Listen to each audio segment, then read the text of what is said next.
is live and in color. Woo! Wow, colors like a naked horny peacock, strut around with this beauty in your hand, feeling like a rock star. Women throwing their panties at my head. It's a sexy, curvy beauty. It's high-end luxury. It's the wild species folder. It's the animal in me. It has a pearlescent finish on the blade and bearings for a smooth, fast action. The thumb stud fires the blade like a rocket, and it slips easy in the pocket. Don't mess with me, stupid, or I'll whip it into action. A damn hot knife, a beauty to behold.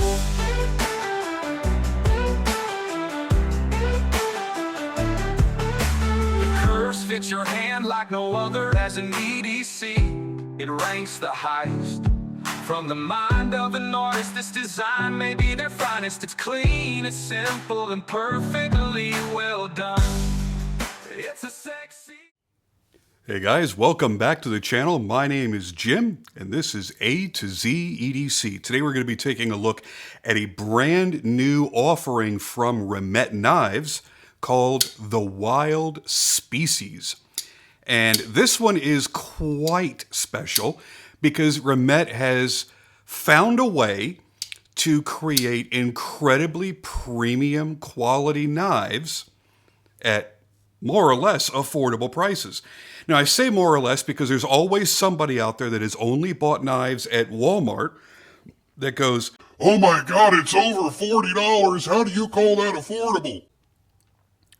Because for what you're getting here and the price they're putting on these at $189, it is affordable, especially when you compare it to other knives that are made in a similar fashion or using similar materials that will cost as much as twice this price easily.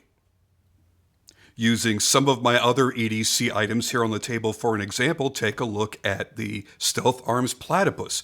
When you look at a platypus and you look at the pricing when it's all done and finished up, you're starting at $1,400. Mine was right around $1,900.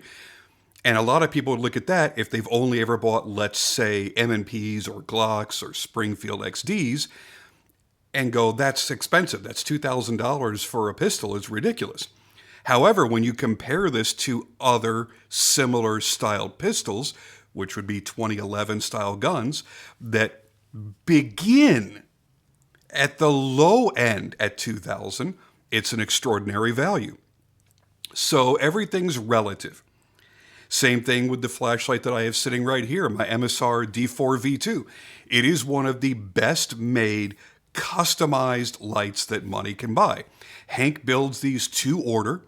You pick your driver, you pick the modes that you want, you pick additional RGBs or not, you pick your LEDs inside, everything, and he builds it, and you're spending on average about $40 instead of $400 for a custom light from, say, Hanko or Focus Design Works or any of the other really wonderful, high-quality custom light makers.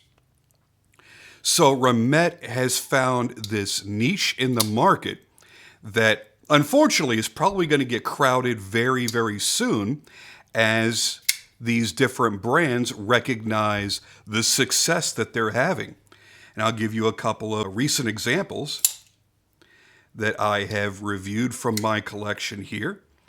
And this was the first time that Remette had really stepped up into this premium level of knife. And then, of course, the Swordfish being one of the best made gravity knives on the planet and done in such a unique fashion that has set them on a path for a whole different group of collectors that may not be spending as much as these, but still want something premium and they want something unique and cool. This has definitely put their name in a lot of people's mouths. And while I still own this and still dig this, I just don't like crossbar locks, so I don't really get a chance to carry this as often as I would like. The wonderful thing about the Wild Species is this is a traditional frame lock, And the ergonomics are so fantastic and so organic. Oh, yeah? That even though I've only had this for a few days, it has dominated my pocket since it arrived. And I think it's going to be one of my most common EDCs for this year.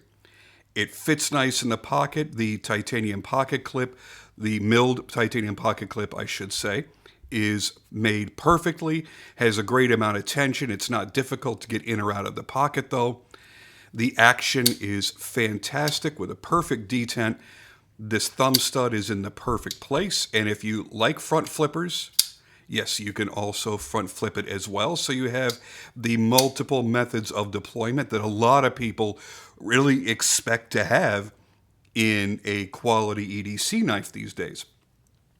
Now, if you're looking at the finish of the titanium frame and wondering what in the world's going on there, this is called an entropic finish. Now, some people just call it a lightning anodize, and that's fine because it does have like these lightning bolt streaks going through. So once they're heated up to a level where it's going to start accepting these kind of colors, they drop these or dip these into liquid. I believe it's an oil. The last time I looked at this, I haven't looked into doing this for many months, but I believe it's an oil, and it does this flash because you're taking this extraordinarily hot titanium that's been heated up to a ridiculous temperature and putting it in this rapid cooling oil, and then psst, you get this really cool effect. I like to call it the poor man's Timascus, or Timascus on a budget. If you can't afford a $300-400 upgrade in materials, which is what you would spend typically for Mokutai or Timascus, then this is a great way to go to get a very vividly colored, random pattern titanium. I think it looks great. Some people don't like it, some people do. That's entirely a personal choice. They do make this in a number of different variants, however. If you don't want bright, colorful titanium, you have many other options. I went for this option because, well, I sometimes like bright, vivid colors in my EDC rotation, and there's nothing wrong with that. Sometimes I like to go low-key, sometimes I like to go monochromatic, sometimes I like to go with like a working finish, a nice stone wash or bead blast. Sometimes I want it spiced up just a little bit, and that is definitely spicy. So what are we looking at here for the specs? Let's go ahead and lay this down. Put the specs up here on the screen. You're looking at an overall length of 7.9 inches, with a blade length of 3.6 inches, and it is 4.5 inches, actually 4.55 inches closed. And the blade stock thickness on this is 120 thou thick, so it's thin enough to be lightweight and rocket fast when you flick it out, and also comes down to a very fine edge to be very slicey, but it's not wimpy thin where you feel like you're going to bend, break, or disfigure it in some way from hard use. The overall weight is 4.18 ounces. And in case I forgot to mention, that blade material is M390, which is running 60 to 61 HRC.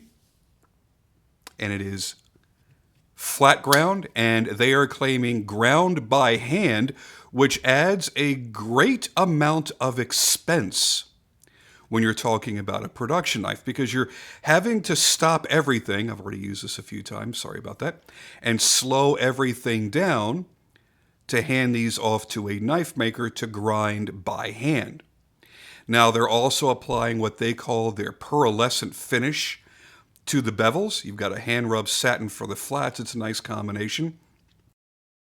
And this gives you a little play of color in the right light. Natural light is best, and you'll get almost a rainbow effect from that blade finish. I like the fact that they're using flat titanium pivots. You've also got a blue anodized titanium pivot collar on either side. And they're doing an accordion style lock bar relief cut. And notice also on the inside of the frame, they have relief cuts in there as well to reduce the overall weight of the knife. Possibly my favorite feature of this entire knife is this beautiful organic curved shape, this almost banana-like shape that drops right into your hand into a very natural handhold. This is comfortable no matter how you're choosing to use it. And that to me is every bit as important as, does the blade perform well and are the materials premium? I want those ergonomics. Even if it's a neutral ergonomic knife, like the swordfish here, even though it's a coffin shape, it's pretty neutral, it's still very comfortable in the hands, and that is of paramount importance to me. Now, the reason why it's running so fast, clean, and smooth is because it's running on ceramic bearings and it's firing off of a ceramic detent as well. So you've got titanium, ceramic, M390. You have a knife that's, from here back, completely impervious to moisture. It cannot rust or corrode in any way. And the M390 blade, being a high stainless, is going to be extremely corrosion resistant. So you've got a knife that you can sweat all over, you can use all day, you can get wet and not really worry that much about it because it is of those premium materials. All right, that's it for me, guys, on this knife. Thank you so much, as always, for watching, and I'll see you on the next video.